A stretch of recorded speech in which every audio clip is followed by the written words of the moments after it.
The Hotline Miami soundtrack is an iconic piece of music history. With its evil blood-soaked synths and bright and bouncy percussion, it makes for a timeless piece of art that still holds up today.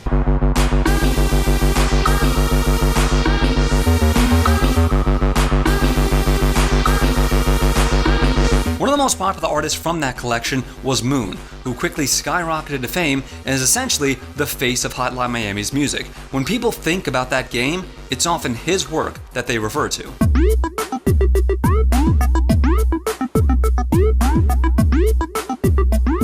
You would think all this praise and attention would be a good thing. So many people hearing your art and supporting you can only lead to better and better things. M.O.O.N didn't think so. In fact, he hated what he created. He describes those tracks as shallow and juvenile, like something a child would make. He was never able to fully evolve his sound because people just wanted to hear more of the same thing over and over again. He was embarrassed by his work. And after being pestered over and over, he stopped making music entirely.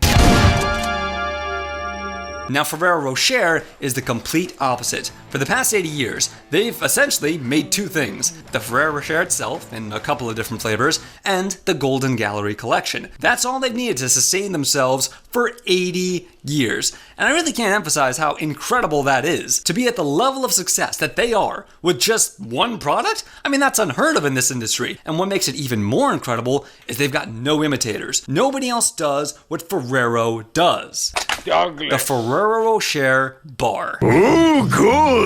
Now, when you're making something not because you have to, but because you want to, that puts that creation in a very different light. Ferreo Rocher could have gone along doing the same thing they've always been doing for decades and decades, but they chose to break the mold. Or rather, so it seems. You've got the filling, you've got the crispy hazelnut pieces, and you've got the smooth chocolate on the outside. The only thing missing is the giant piece of hazelnut inside the middle. These things are very unique. Never imitated, never duplicated.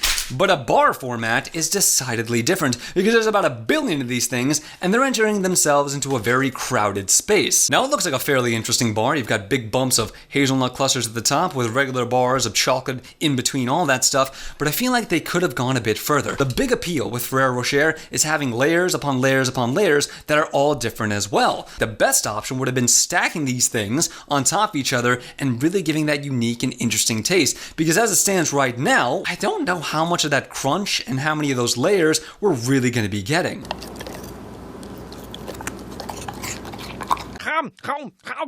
Ooh, sweet mercy.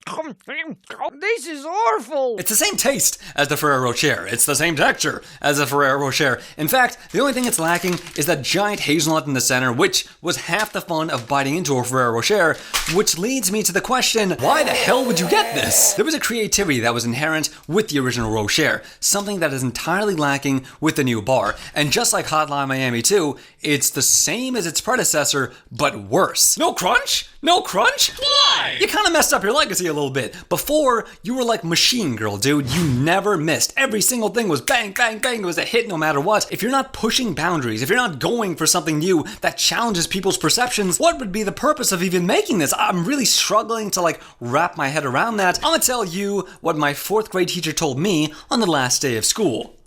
You are unnecessary.